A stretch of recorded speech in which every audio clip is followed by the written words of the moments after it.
Hello everyone. बेटा आज हम स्टार्ट करेंगे chapter 4 that is organization of data.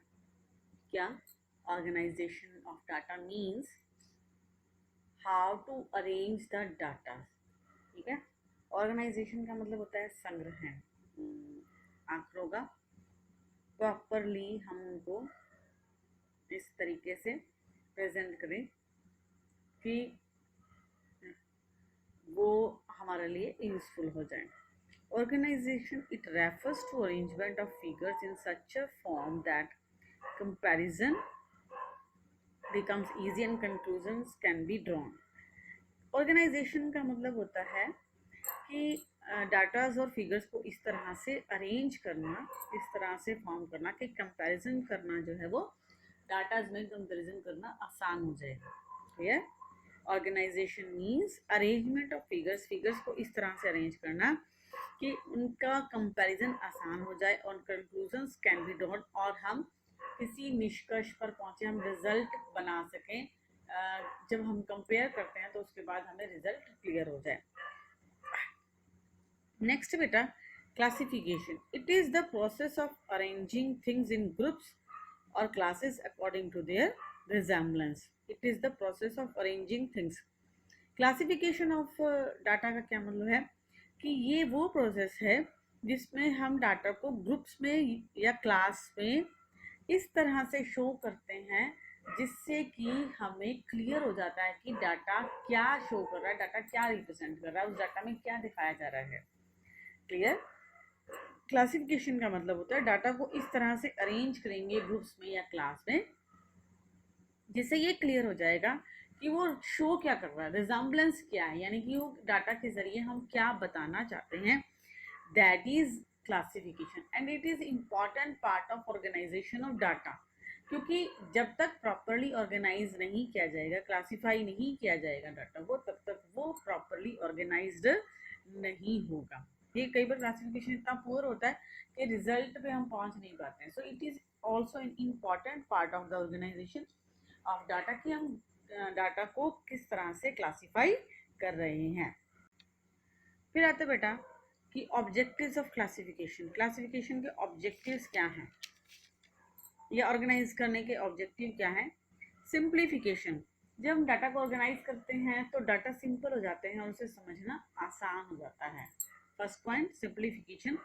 Data will be simplified with the help of help of organisation. जब हम organise करते हैं डाटा को प्रॉपर मैनर में तो वो सिंपल हो जाता है, समझने में आसानी होती है।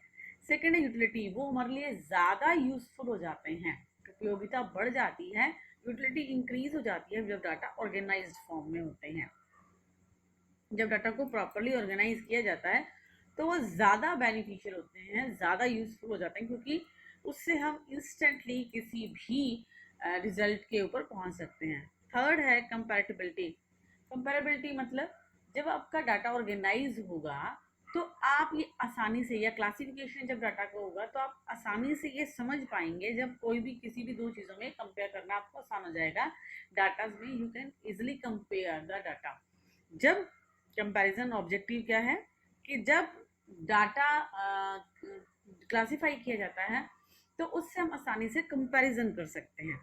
Scientific arrangement. जब हम डाटा को ऑर्गेनाइज करते हैं, क्लासिफाई करते हैं, तो हम कुछ जो मेथड इस्तेमाल करते हैं वो इस तरह से होंगे जिससे हमारा डाटा जो है वो साइंटिफिकली अपने आप अरेंज हो जाएगा और हम अच्छे से उसको कंपेयर कर पाएंगे कि कोई भी चीज़ जो है वो 2010 का और 2020 का डाटा मान लीजिए हम लेते हैं, क्लासिफिकेशन हो रखा है, तो हम मान लीजिए वेजेस का ही डाटा हम ले रहे हैं कि 2010 में मजदूरी दर कितनी थी और 2020 में वेज रेट क्या है। So we can easily compare this with the help of scientific arrangement.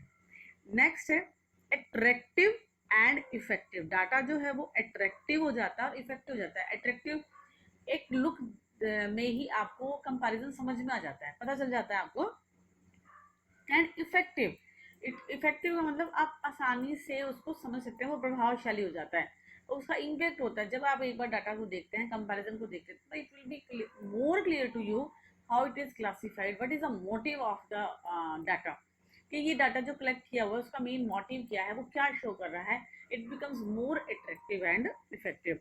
अब नेक्स्ट डिस्टिंक्टिवनेस मतलब जब हम डाटा को देखते हैं, कंपैरिजन को देखते हैं, तो ये क्लियर हो जाता है कि क्या क्या कंपैरिजन शो किए जा रहे हैं डाटा में, क्या क्या कंपैरिजन को दिखाया जा रहा है।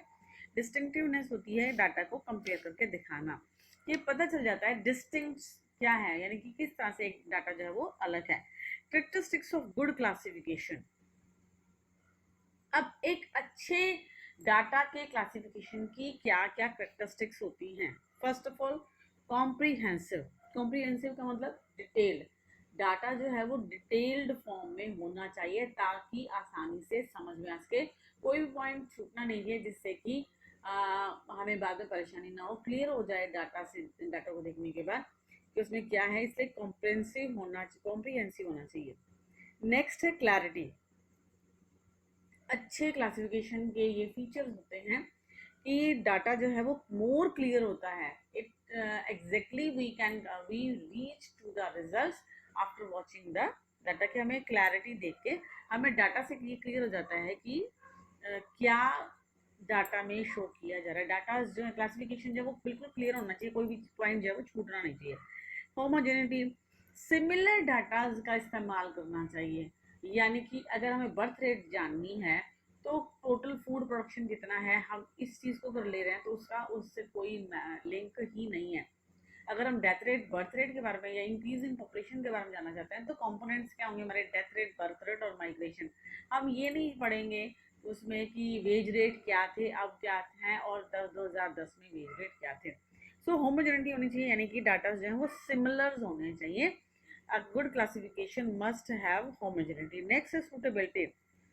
सूटेबल होना चाहिए डाटा पढ़ने में, यानी कि जो डाटा हम कलेक्ट कर रहे हैं उसकी स्टडी जो है वो सूटेबल हो, वो हमारे लिए इम्पॉर्टेंट होता है कलेक्शन ऑफ डाटा। तो वो हमें सूटेबल होना चाहिए, हमें पता चले कि जो डाटा हम यूज़ कर रहे हैं वो किस तरीके से।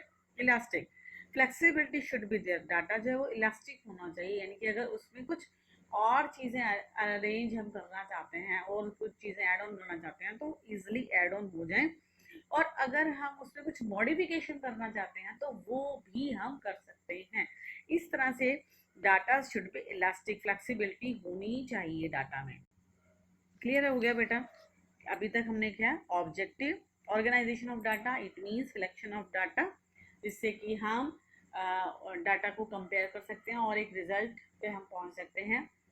क्लासिफिकेशन, डाटा को कंपेयर कर सकते हैं। फिर ऑब्जेक्टिव्स क्या हैं डाटा के क्लासिफिकेशन के, simplicity, scientific method, utility, etcetera. और उसके बाद बनता है हमारा क्लासिफिकेशन की गुड, एक अच्छे डाटा के अंदर कौन कौन से कैरेक्टरिस्टिक्स ऑफ गुड क्लासिफिकेशन, एक अच्छे क्लासिफिकेशन के अंदर कौन कौन से कैरेक्टरिस्टिक्स होनी चाहिए। अब ये जो आज अब हम टॉपिक स्टार्ट करेंगे ये बहुत इंपॉर्टेंट है। Basis of classification. क्लासिफिकेशन कौन कौन से बेसिस के ऊपर होता है, classification of data. First of all, on the basis of geographical factors. Geographical factors क्या होता है बेटा, based on location of different places. जब डाटा का कंपैरिजन अलग अलग डिफरेंट अलग अलग प्लेसेस के बेस पे होता है, ज्योग्राफिकल बेस पे होता है, वो ज्योग्राफिकल बेस्ड डाटा कहलाता है। For example, wheat production. ठीक है, जैसे कि अब हम कंपेयर करते हैं कि 2010 में अलग अलग स्टेट, पंजाब, हरियाणा और उत्तर प्रदेश में वीट प्रोडक्शन कितना हुआ। पंजाब में 20 लाख टन, हरियाणा में 10 लाख टन और उत्तर प्रदेश में हम कहते हैं 30 लाख टन गेहूं का उत्पादन हुआ। That comparison is called as geographical comparison because it is based on the different places. हमने हरियाणा का भी डाटा लिया, पंजाब का भी डाटा लिया और उत्तर प्रदेश का भी डाटा लिया। So that is the classification of which is based on the location of different places. Geographical factor वो factor है जिसमें classification based होता है अलग अलग प्लेसेस के बेस पे, अलग अलग जगहों के आधार पर हम क्लासिफिकेशन करते हैं। Chronological classification on the basis of time. Classification जब टाइम के बेस पे होता है वो क्रोनोलॉजिकल। क्रोनोलॉजिकल का मतलब ही ये है on the basis of time, किसी पर्टिकुलर ईयर या टाइम पीरियड के अंदर जो भी चेंजेस आए हैं उनको कंपेयर करते हैं या उनकी स्टडी करते हैं। तो classification on the basis of chronological कहलाएगा। क्रोनोलॉजिकल मीन्स टाइम, टाइम के बेस पे जो क्लासिफिकेशन होता है बेटा वो हमारा कहलाता है क्रोनोलॉजिकल क्लासिफिकेशन। जब हम टाइम के बेस पे करते हैं, किसी पर्टिकुलर टाइम पीरियड में हम ये जानना चाहते हैं कि बेरोजगारी दर कितनी थी, या हम ये जानना चाहते हैं कि वीट प्रोडक्शन कितना हुआ, तो वो क्रोनोलॉजिकल क्लासिफिकेशन कहलाता है। क्लियर? फॉर एग्जाम्पल ले लेते हैं कि मान लीजिए हमें ये देखना है कि यूपी के अंदर वीट प्रोडक्शन जो है वो कितना हुआ था, 2018 में कितना था, 2019 में कितना था, 2020 में कितना था। What was the total production of wheat during 2018, 2019 and 2020? Classification on the basis of time. On the time के बेस पे क्लासिफिकेशन कैसे हुआ, 2018 में कितना था वीट प्रोडक्शन, 2019 में कितना था, 2020 में कितना था। सपोज कि 2018 में 15 लाख टन हमारा टोटल प्रोडक्शन हुआ, और 2019 में 20 लाख, 2020 के अंदर 27 लाख टन, 2018 में 15 लाख टन, 2019 के अंदर 20 लाख टन और 2020 के अंदर 27 लाख टन सपोज कि हमारा वीट प्रोडक्शन हुआ। तो ये हमने टाइम के अकॉर्डिंग कंपैरिजन किया है, that is classification on the basis of chronological. Next बेटा quantitative classification on the basis of qualitative. At is name suggest, जब क्वालिटी के बेस पे according to quality classification of data होता है उसे हम कहते हैं क्वालिटेटिव मेथड। क्लासिफिकेशन के बेस पे जब डाटा कलेक्ट होता है तो उसे क्वालिटेटिव मेथड कहा जाता है। It is of two types, simple and manifold. Qualitative method जो है वो दो तरह से है, सिंपल एंड मैनीफोल्ड। सपोज कि on the basis of characteristics हम ये देखते हैं कि शहरों के अंदर फैक्ट्री में कितने मजदूर काम करते हैं, ठीक है।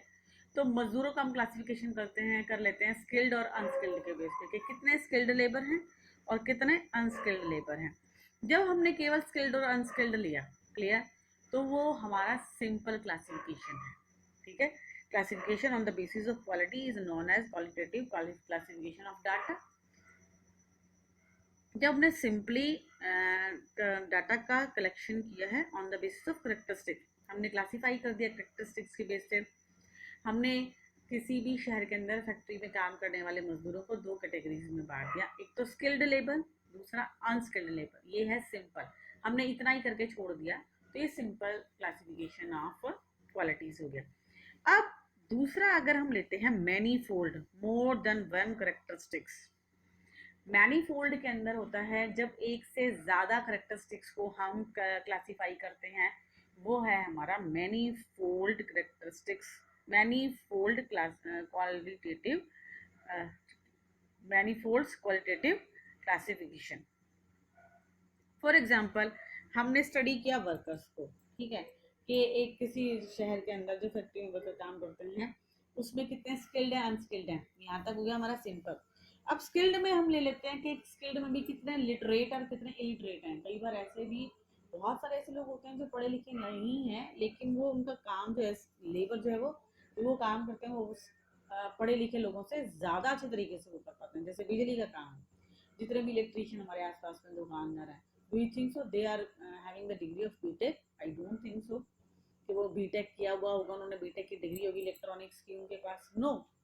और वो किसी भी लिटरेट जो बीटेक डिग्री होल्डर है उससे ज़्यादा क्वालिफाइड होंगे, उससे ज़्यादा अच्छे तरीके से वो काम कर रहे होंगे, उनको ज़्यादा नॉलेज होगी इलेक्ट्रॉनिक आइटम्स की रादर देन उस स्टूडेंट के जो बीटेक इलेक्ट्रॉनिक्स में कर रहा है, ठीक है। तो स्किल्ड में भी कितने ऐसे होंगे जो लिटरेट हैं और इलिटरेट हैं। अब अनस्किल्ड में भी ऐसे बहुत सारे होंगे ना जो डिग्री होल्डर तो हैं लेकिन उनको नॉलेज नहीं है, उनको पता ही नहीं है। तो इट मीन्स अनस्किल्ड में भी हमने लिटरेट को लिया और इलिटरेट को लिया।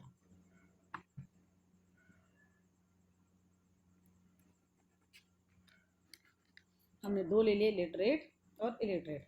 पहले तो हमने क्लासिफिकेशन किया स्किल्ड और अनस्किल्ड का। अब स्किल्ड में हमने लिया लिटरेट कितने हैं, इलिटरेट कितने हैं, और ऐसे अनस्किल्ड में लिटरेट कितने हैं और इलिटरेट कितने हैं। अब हम आगे क्लासिफिकेशन लेते हैं, लिटरेट में से कितने अर्बन एरियाज के हैं, कितने रूरल एरियाज के हैं। इलिटरेट में से भी कितने अर्बन एरियाज के हैं, कितने रूरल एरियाज के हैं। सेम इन अनस्किल्ड, लिटरेट कितने अर्बन एरियाज के हैं, कितने रूरल एरियाज के हैं, और इलिटरेट में भी कितने अर्बन एरिया से, कितने रूरल एरिया से। तो ये मैनीफोल्ड हो गया, हमने बहुत सारी करेक्टरिस्टिक्स ले ली। हमने स्किल्ड ले लिया, अनस्किल्ड ले लिया, लिटरेट ले लिया, इलिटरेट ले लिया, अर्बन ले लिया एंड रूरल, कितने शहर से हैं, कितने गांव से बिलोंग करते हैं। ये हो गया बेटा हमारा classification based on characteristics, simply manifold method. ठीक है, अब लास्ट आता है on quantitative classification. Quantitative classification on the basis of numerical figure, numerical figures के बेस पे जो क्लासिफिकेशन होता है उसे classification on the basis of numerical figure कहा जाता है। जब न्यूमेरिकली हम डाटा को क्लासीफाई करते हैं, that is known as classification on the basis of quantitative. Quantity में हम नंबर्स ही लेते हैं। सो ये नाम से ही सजेस्ट हो रहा है कि क्वांटिटेटिव का मतलब ये है कि जिसमें न्यूमेरिकल फिगर्स होंगी वो हमारा क्वांटिटेटिव मेथड है। ठीक है, फॉर एग्जांपल हम लेते हैं वेजेस ऑफ वर्कर, किसी भी प्लांट के अंदर जो काम करने वाले मजदूर हैं उनकी वेजेस क्या हैं। First category, first classification up to 20,000, 20,000 तक लेने वाले नंबर ऑफ पर्सन कितने हैं। क्लियर। उसके बाद 20,000 टू 40,000 लेने वाले कितने हैं। देन 40,000 टू 60,000 एंड फिर मोर देन 60,000 कितने वर्कर्स हैं। तो ये देखिए हमने यहाँ पर क्या लिया बेटा, न्यूमेरिकल्स को लिया है, नंबर्स को लिया है। So these numerical figures are the base of quantitative method. I hope it is clear to you कि वे कि जब हम न्यूमेरिकल फिगर्स को लेकर क्लासिफिकेशन करते हैं तो उसे हम क्वांटिटेटिव मेथड कहते हैं। क्लियर।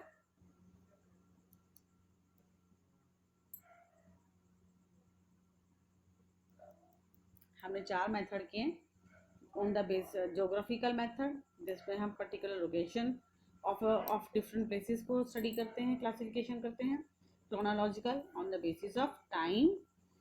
और फिर हम लिया था क्वालिटेटिव, जिसमें हमने दो पार्ट्स में किया। Simple method based on characteristics, manifold more than one characteristics को हमने स्टडी किया। और क्वालिटेटिव के अंदर, क्वांटिटेटिव के अंदर क्वालिटेटिव दो सिंपल एंड मैनीफोल्ड, और quantitative on the basis of numerical figure. ठीक है।